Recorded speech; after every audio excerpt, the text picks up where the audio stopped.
problem, we're given the graph of a function f of x.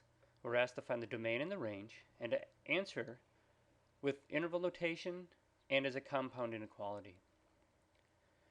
So I'm going to start with finding the domain. The domain of a function is the set of all possible inputs. In this case, that's x values. If you look at the graph, you can see that it has a distinct beginning and a distinct end. That means that all the x values are within this finite region between this point and that point. But since all points have two coordinates, an x and a y, you have to be careful to find the right one. The domain concerns itself with only the x values.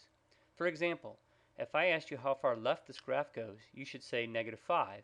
You shouldn't say -3 since -3 is a y value.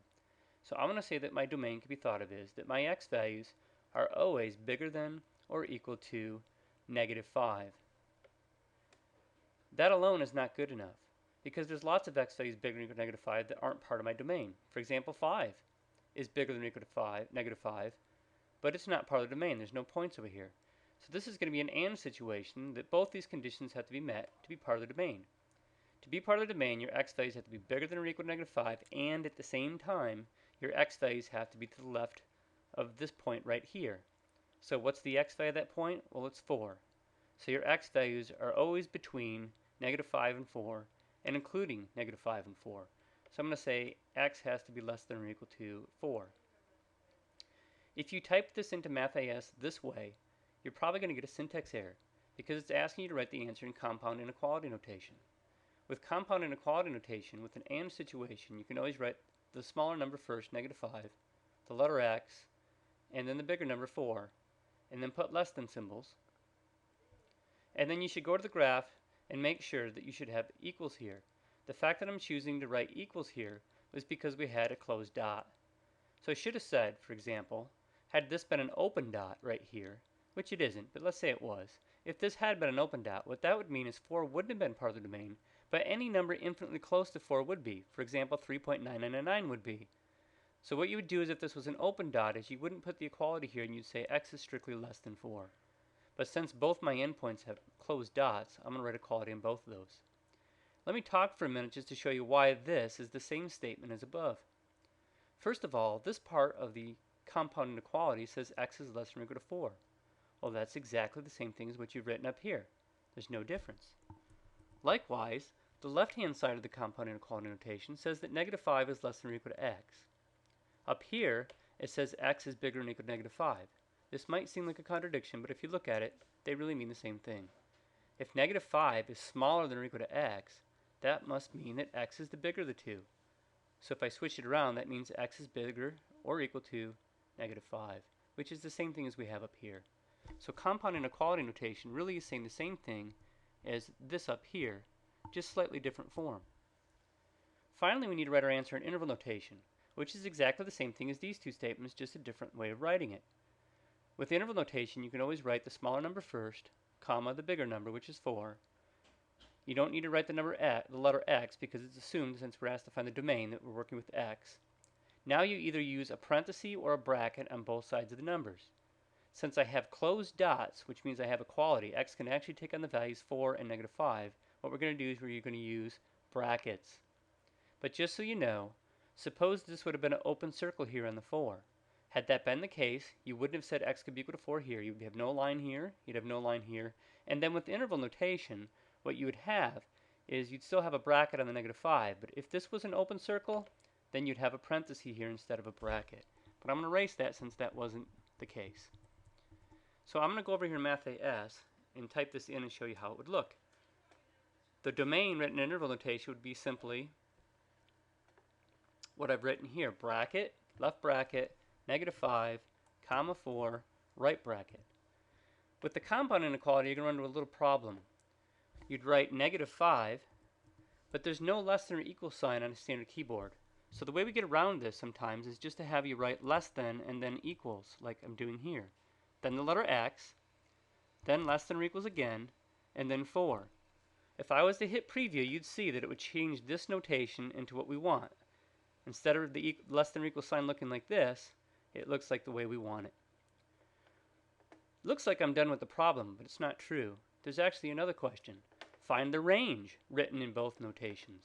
So I'm going to go over here and delete everything I've written, and this time I'm going to find the range. If we're dealing with the range, you're not going to see me use the letter x at all. The range concerns itself with the outputs of the function. In this case, the outputs are defined to be the y values. The y values of the graph show you how low and how high the graph goes. They don't necessarily have to do with the endpoints. For example, if I said how low does this graph go, you wouldn't say that this point here is the lowest. You'd say the one down here is. So -4 is the smallest y value you could possibly have in the range. So in inequality notation over here, I'm going to say that my range is such that your y values are bigger than or equal to -4. You kind of have to play along that if you don't see an open circle, it's assumed that that y value actually is taken on. So I'm going to put an equal sign here. And at the same time, your y values are also less than or equal to this height right here. So how high does the graph go?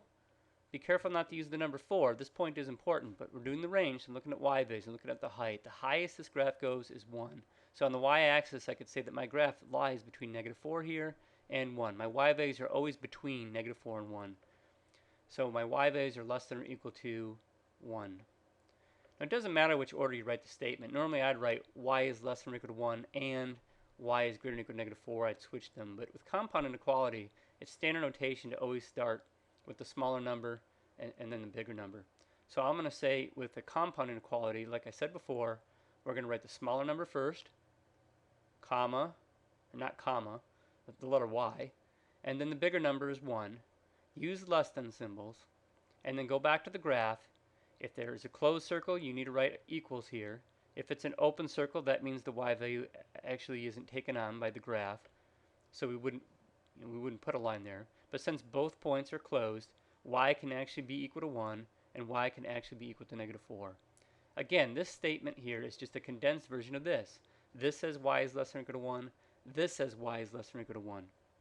Over here, this says y is greater than or equal to -4. I know this says -4 is less than or equal to y, but it really is the same thing. If -4 is the smaller of the two, that means y is bigger than -4. It's just a different way of writing the same thing. So I have an equivalent statement in what's called compound inequality notation. Interval notation, same as before, except you don't need to use the letter y. We just assume that since it's the range, that you know that we're dealing with y values. Same thing as before, smaller number, comma, bigger number. Then decide whether to use parentheses or brackets. In this case, again, since both endpoints were closed, y can actually take on the value 1, so I'm going to put a bracket, and y can actually take on the value -4, so I put a bracket. Had any of those been open circles, say for example this one here at 4, 1, then I would have put a parenthesis at the 1 right there to indicate that you wouldn't be able to take on that y value. That's basically the answer to the question, and when you go to write it in, it's the same thing as before. Your range in interval notation would simply be exactly how I type it, -4, 1. It's the compound inequality that you have to remember how to type in with MathAS. If there's no help with the problem, then you have to write -4 less than equals y, and you should use the letter y, and then another less than or equal to, and then the number 1. And if I preview this, this should look exactly like this statement up here. It says -4 less than or equal to y less than or equal to 1.